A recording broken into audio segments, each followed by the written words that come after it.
Members of Congress, I have the high privilege and distinct honor of presenting to you the Prime Minister of Israel, His Excellency Benjamin Netanyahu.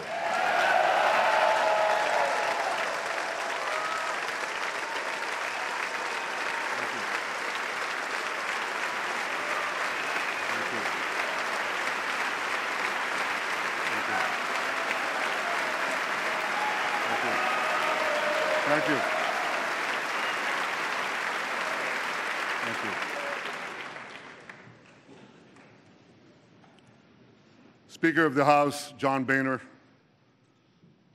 President Pro Tem, Senator Orrin Hatch, Senate Majority Leader Mitch McConnell, House Minority Leader Nancy Pelosi, and House Majority Leader Kevin McCarthy.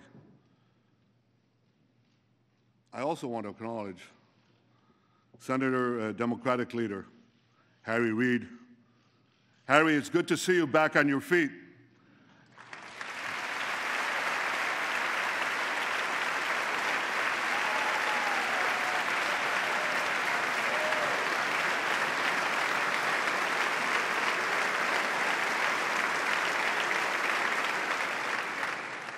I guess it's true what they say, you can't keep a good man down. My friends, I'm deeply humbled by the opportunity to speak for a third time before the most important legislative body in the world, the U.S. Congress.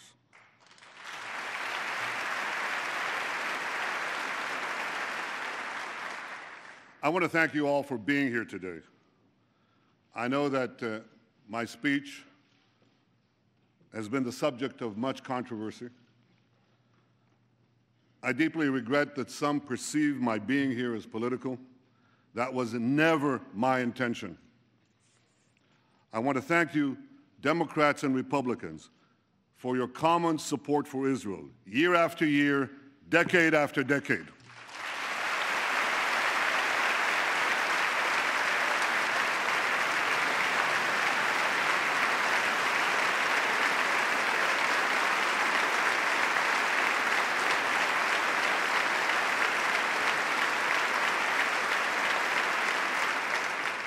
I know that no matter on which side of the aisle you sit, you stand with Israel.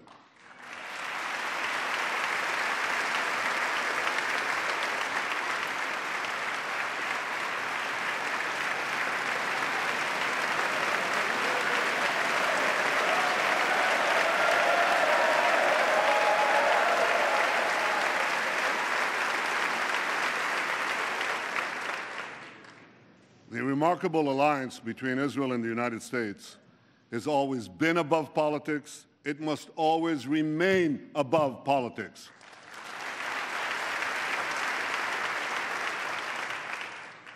Because America and Israel, we share a common destiny, the destiny of promised lands that cherish freedom and offer hope. Israel is grateful for the support of America's people and of America's presidents, from Harry Truman to Barack Obama.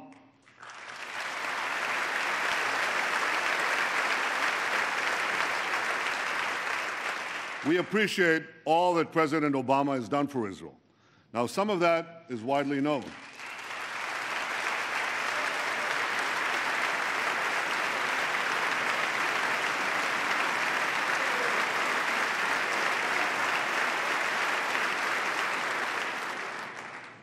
Some of that is widely known, like strengthening security cooperation and intelligence sharing, opposing anti-Israel resolutions at the UN.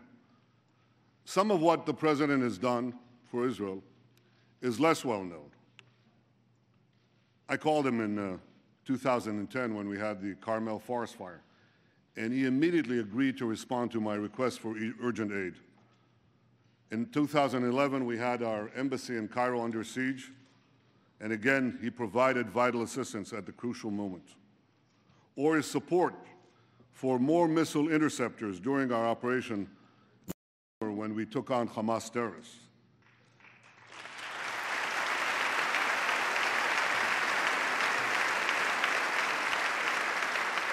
In each of those moments, I called the president, and he was there.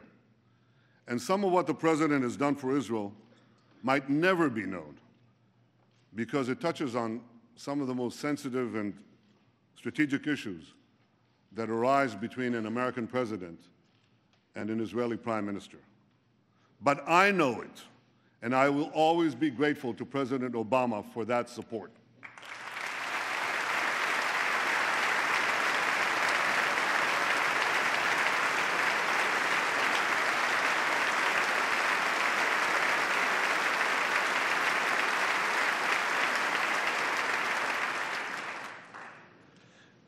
And Israel is grateful to you, the American Congress, for your support, for supporting us in so many ways, especially in generous military assistance and missile defense, including Iron Dome.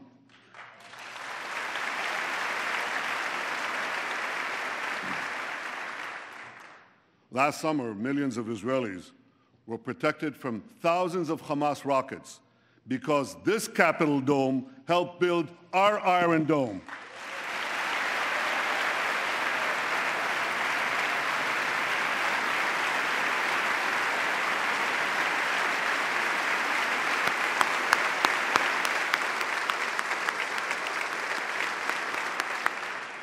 Thank you, America.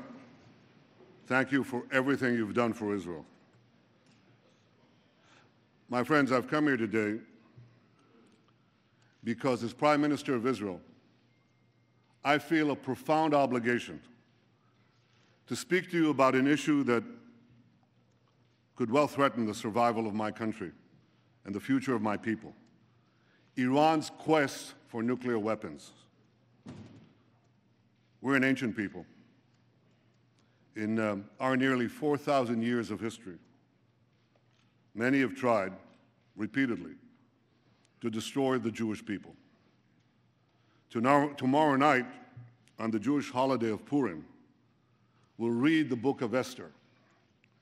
We'll read of a powerful Persian viceroy named Aman, who plotted to destroy the Jewish people some 2,500 years ago. But a courageous Jewish woman, Queen Esther, exposed the plot and gained for the Jewish people the right to defend themselves against their enemies. The plot was foiled. Our people were saved.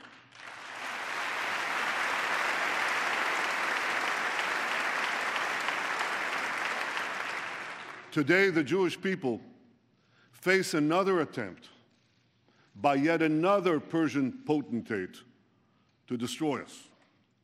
Iran's supreme leader, Ayatollah Khamenei,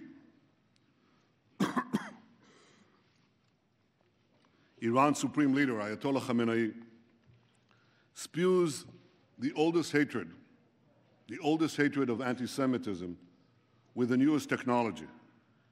He tweets that Israel must be annihilated. He tweets. You know, in Iran, there isn't exactly free internet.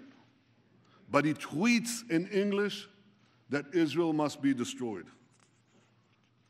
For those who believe that Iran threatens the Jewish state, but not the Jewish people, listen to Hassan Nasrallah, the leader of Hezbollah, Iran's chief terrorist proxy. He said, "If all the Jews gather in Israel, it will save us the trouble of chasing them down around the world." But Iran's regime is not merely a Jewish problem, any more than the Nazi regime was merely a Jewish problem. The 6 million Jews murdered by the Nazis were but a fraction of the 60 million people killed in World War II. So too, Iran's regime poses a grave threat, not only to Israel, but also to the peace of the entire world.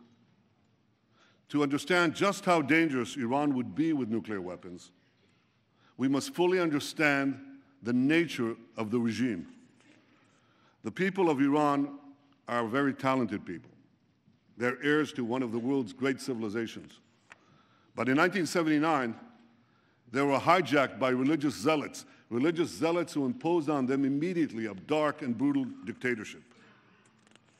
That year, the Zealots drafted a constitution, a new one for Iran. It directed the Revolutionary Guards not only to protect Iran's borders, but also to fulfill the ideological mission of jihad. The regime's founder, Ayatollah Khomeini, exhorted his followers to export the revolution throughout the world. I'm standing here in Washington, D.C., and the difference is so stark. America's founding document promises life, liberty, and the pursuit of happiness. Iran's founding document pledges death, tyranny, and the pursuit of jihad. And as states are collapsing across the Middle East, Iran is charging into the void to do just that.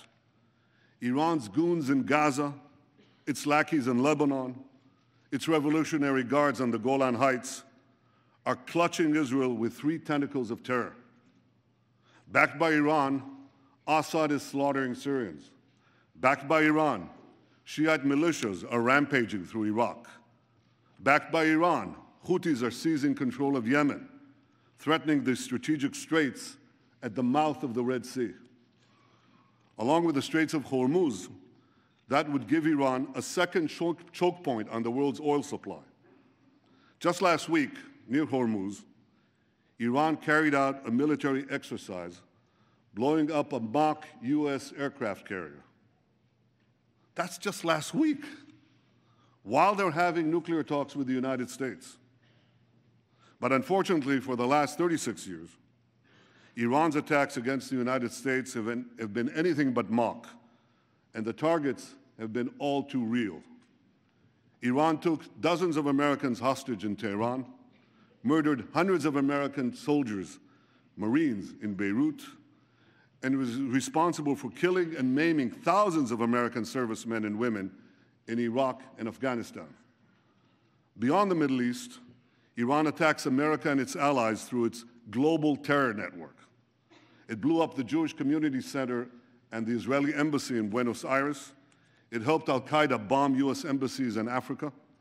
It even attempted to assassinate the Saudi ambassador right here in Washington, D.C. In the Middle East, Iran now dominates 4 Arab capitals: Baghdad, Damascus, Beirut, and Sana'a.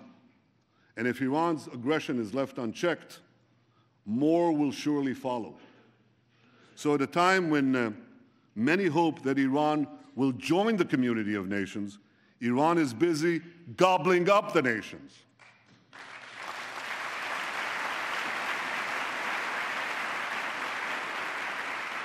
We must all stand together to stop Iran's march of conquest, subjugation, and terror.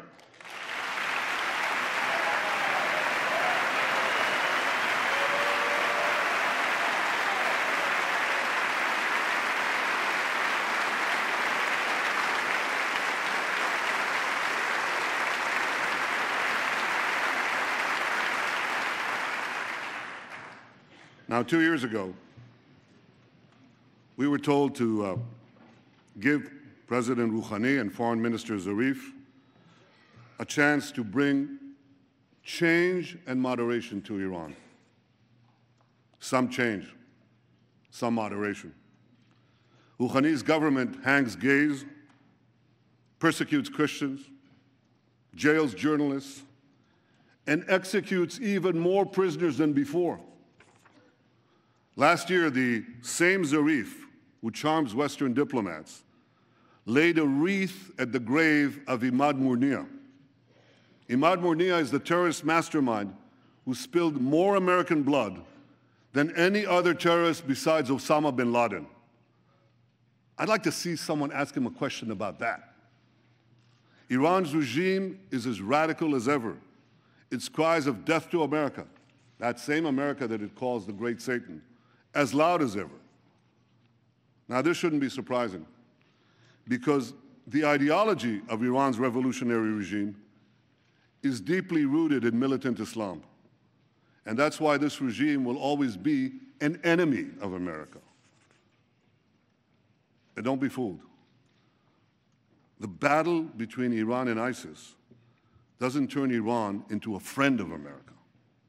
Iran and ISIS are competing for the crown of militant Islam. One calls itself the Islamic Republic, the other calls itself the Islamic State. Both want to impose a militant Islamic empire, first on the region and then on the entire world. They just disagree among themselves who will be the ruler of that empire. In this deadly game of thrones, there's no place for America or for Israel, no peace for Christians, Jews, or Muslims who don't share the Islamist medieval creed, no rights for women, no freedom for anyone. So when it comes to Iran and ISIS, the enemy of your enemy is your enemy.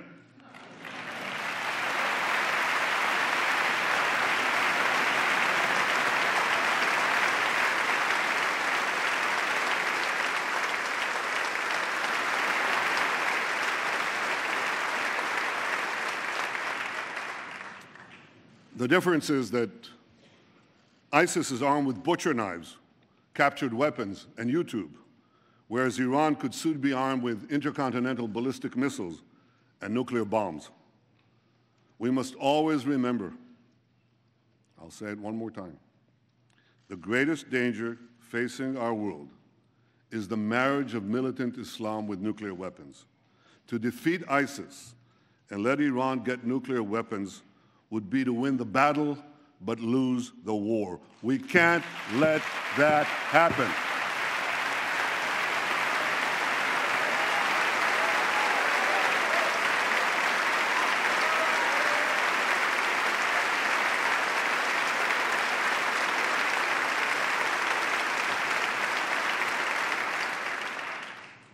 But that, my friends, is exactly what could happen if the deal now being negotiated is accepted by Iran.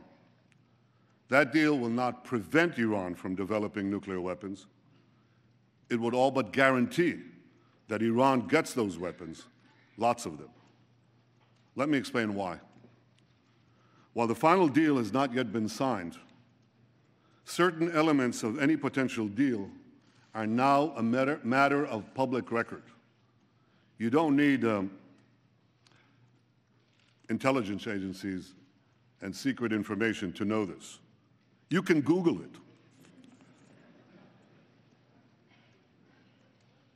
Absent a dramatic change, we know for sure that any deal with Iran will include two major concessions to Iran. The first major concession would leave Iran with a vast nuclear infrastructure, providing it with a short breakout time to the bomb. Breakout time is the time it takes to amass enough weapons-grade uranium or plutonium for a nuclear bomb. According to the deal, not a single nuclear facility would be demolished. Thousands of centrifuges used to enrich uranium would be left spinning. Thousands more would be temporarily disconnected, but not destroyed. Because Iran's nuclear program would be left largely intact, Iran's breakout time would be very short, about a year by US assessment, even shorter by Israel's. And if Iran's work on advanced centrifuges, faster and faster centrifuges, is not stopped, that breakout time could still be shorter, a lot shorter. True, certain restrictions would be imposed on Iran's nuclear program, and Iran's adherence to those restrictions would be supervised by international inspectors. But here's the problem. You see, inspectors document violations. They don't stop them. Inspectors knew when North Korea broke to the bomb, but that didn't stop anything. North Korea turned off the cameras, kicked out the inspectors. Within a few years, it got the bomb. Now we're warned that within 5 years, North Korea could have an arsenal of 100 nuclear bombs. Like North Korea, Iran too has defied international inspectors. It's done that on at least 3 separate occasions: 2005, 2006, 2010. Like North Korea, Iran broke the locks, shut off the cameras. Now, I know this is not going to come as a shock to any of you, but Iran not only defies inspectors, it also plays a pretty good game of hide and cheat with them. The UN's nuclear watchdog agency, the IAEA, said again yesterday that Iran still refuses to come clean about its military nuclear program. Iran was also caught twice, not once, twice, operating secret nuclear facilities in Natanz and Qom, facilities that inspectors didn't even know existed. Right now, Iran could be hiding nuclear facilities that we don't know about, the US and Israel. As the former head of inspections for the IAEA said in 2013, he said, if there's no undeclared installation today in Iran, it'll be the first time in 20 years that it doesn't have one. Iran has proven time and again that it cannot be trusted. And that's why the first major concession is a source of grave concern. It leaves Iran with a vast nuclear infrastructure and relies on inspectors to prevent a breakout. That concession creates a real danger that Iran could get to the bomb by violating the deal. But the second major concession creates an even greater danger, that Iran could get to the bomb by keeping the deal. Because virtually all the restrictions on Iran's nuclear program will automatically expire in about a decade. Now, a decade may seem like a long time in political life, but it's the blink of an eye in the life of a nation. It's a blink of an eye in the life of our children.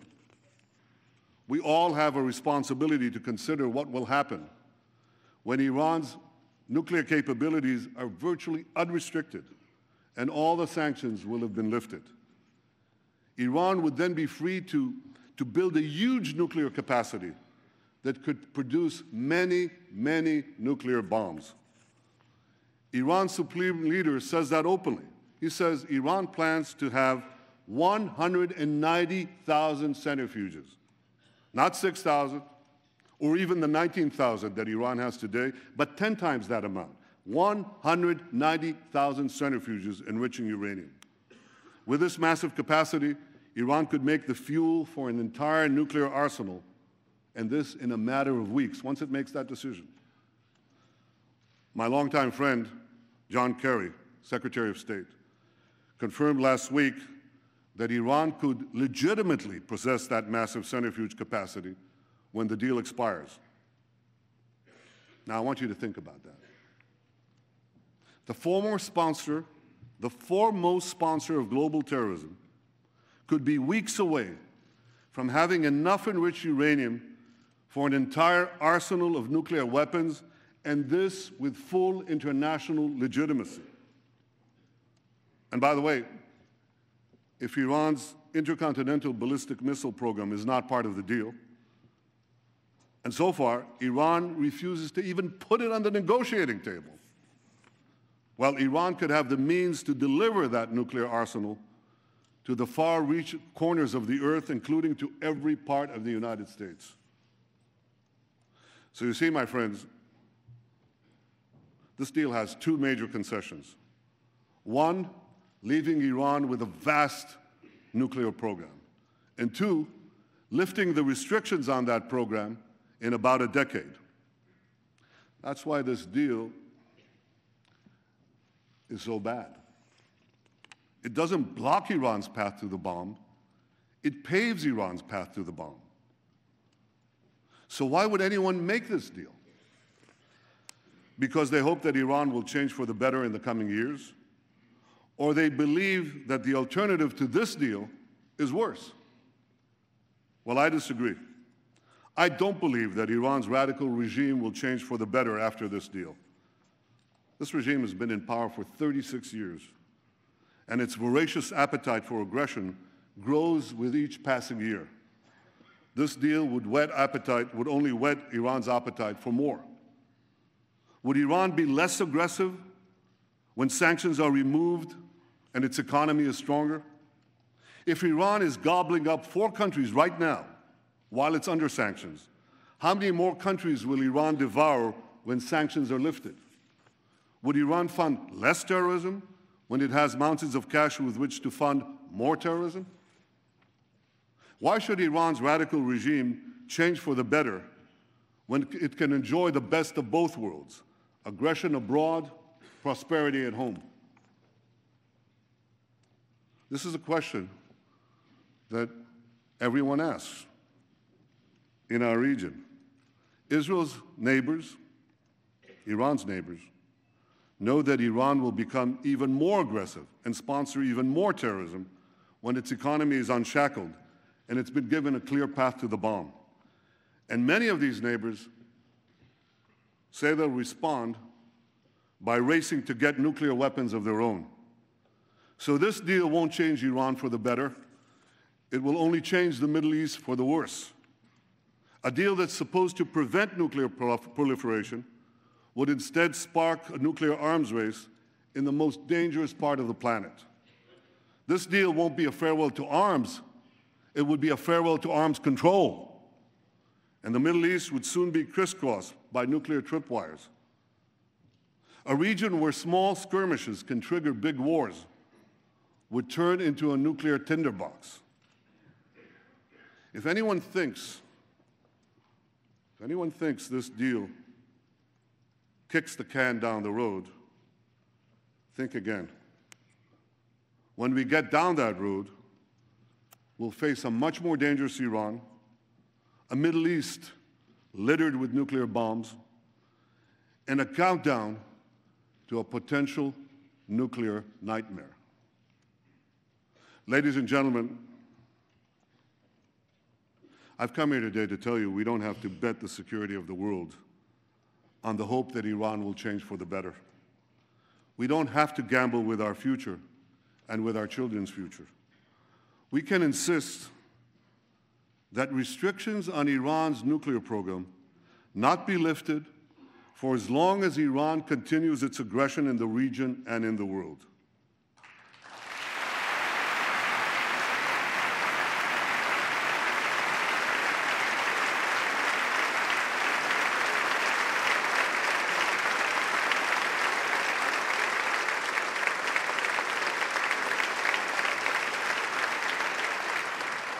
Before lifting those restrictions, the world should demand that Iran do three things. First, stop its aggression against its neighbors in the Middle East. Second,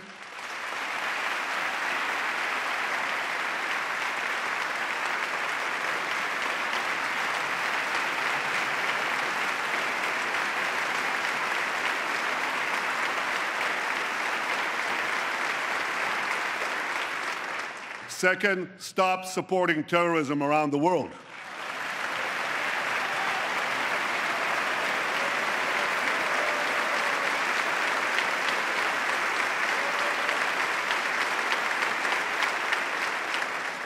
And third, stop threatening to annihilate my country, Israel, the one and only Jewish state.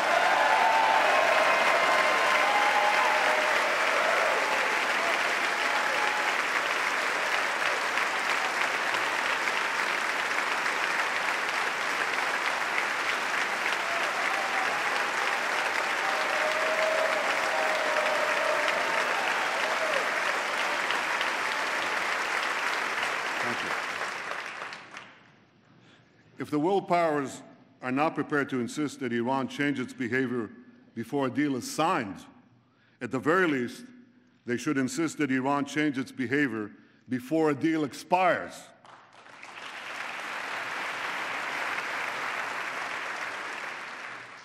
If Iran changes its behavior, the restrictions would be lifted. If Iran doesn't change its behavior, the restrictions should not be lifted.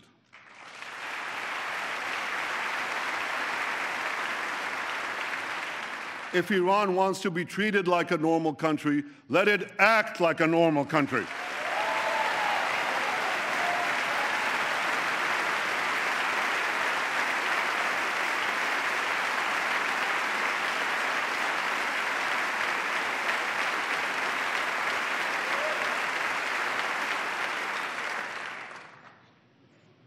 My friends, what about the argument that there is no alternative to this deal?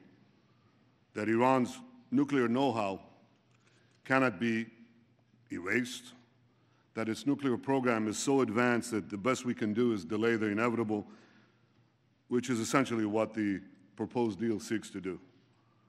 Well, nuclear know-how without nuclear infrastructure doesn't get you very much.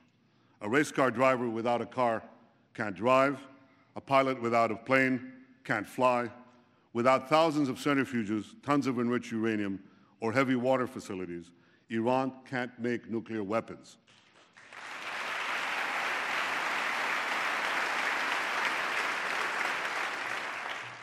Iran's nuclear program can be rolled back well beyond the current proposal by insisting on a better deal and keeping up the pressure on a very vulnerable regime, especially given the recent collapse in the price of oil.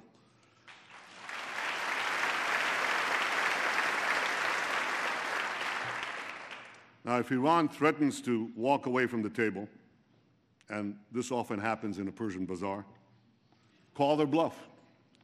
They'll be back because they need the deal a lot more than you do.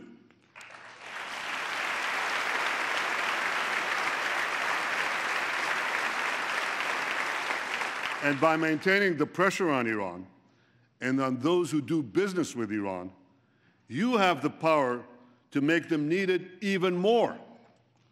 My friends, for over a year, we've been told that no deal is better than a bad deal. Well, this is a bad deal. It's a very bad deal. We're better off without it.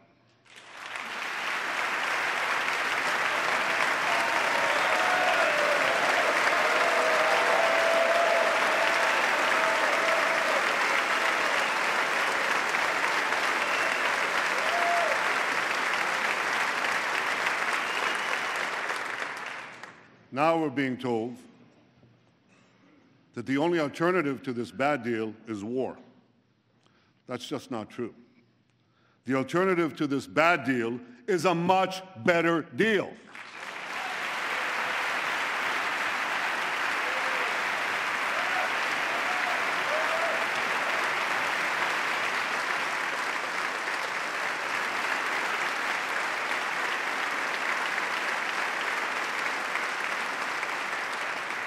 A better deal that doesn't leave Iran with a vast nuclear infrastructure and such a short breakout time. A better deal that keeps the restrictions on Iran's nuclear program in place until Iran's aggression ends.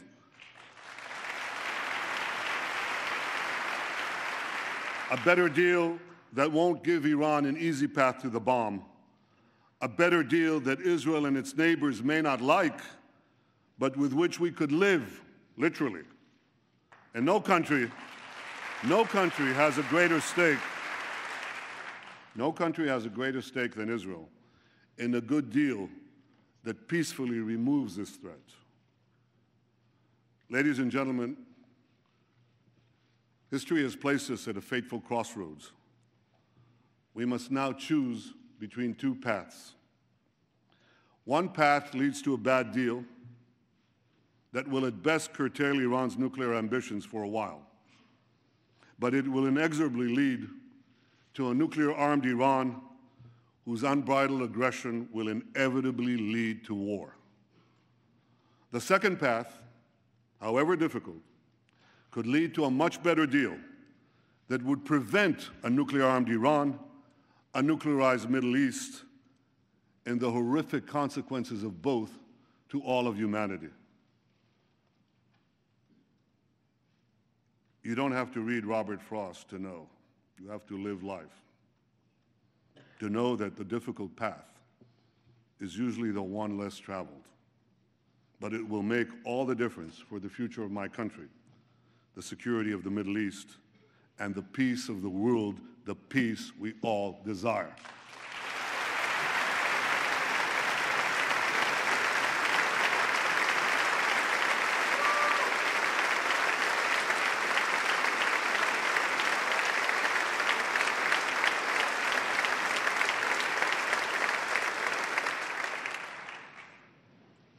My friends, standing up to Iran is not easy. Standing up to dark and murderous regimes never is. With us today is Holocaust survivor and Nobel Prize winner, Elie Wiesel.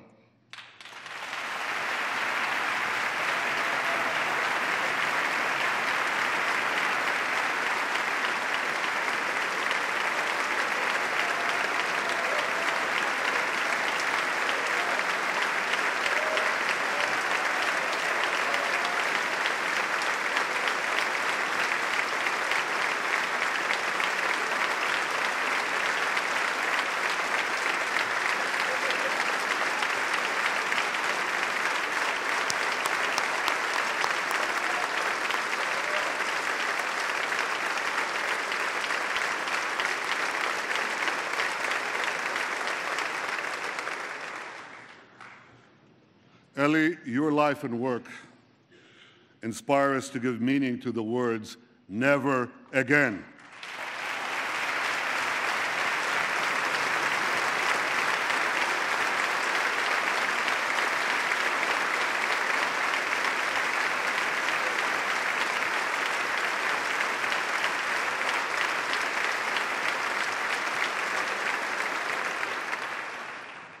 And I wish I could promise you, Elie, that the lessons of history have been learned. I can only urge the leaders of the world not to repeat the mistakes of the past.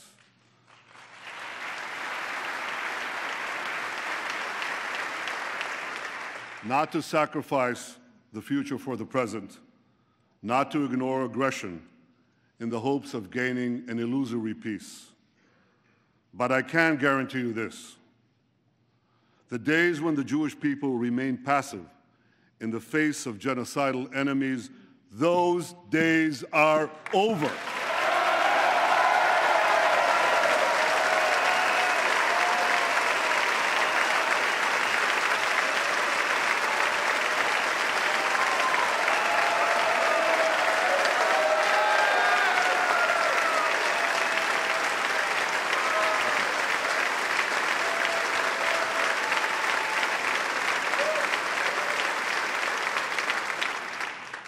We are no longer scattered among the nations, powerless to defend ourselves. We've restored our sovereignty in our ancient home, and the soldiers who defend our home have boundless courage. For the first time in 100 generations, we, the Jewish people, can defend ourselves.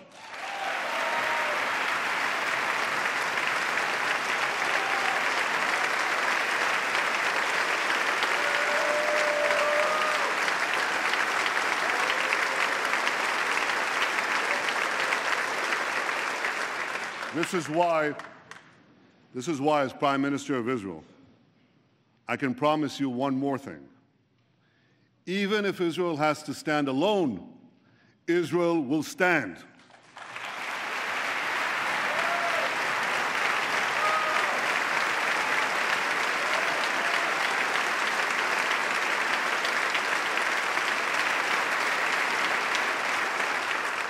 But I know that Israel does not stand alone. I know that America stands with Israel. I know that you stand with Israel.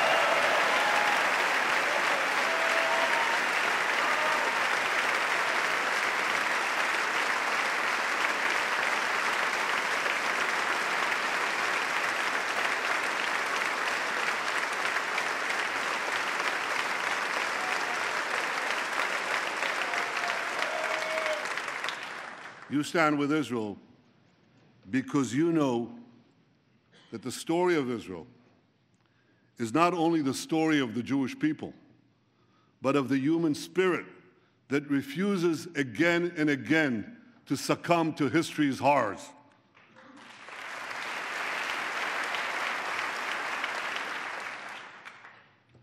Facing me, right up there in the gallery, overlooking all of us in this august chamber, is the image of Moses. Moses led our people from slavery to the gates of the Promised Land. And before the people of Israel entered the land of Israel, Moses gave us a message that has steeled our resolve for thousands of years. I leave you with his message today. חזקו ואמצו, אל תיראו ואל תערצו מפניהם. Be strong and resolute, neither fear nor dread them. My friends, may Israel and America always stand together, strong and resolute. May we neither fear nor dread the challenges ahead. May we face the future with confidence, strength, and hope. May God bless the state of Israel, and may God bless the United States of America.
Thank you. Thank you very much.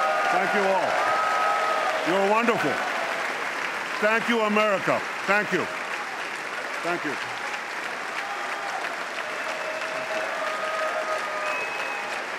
Thank you.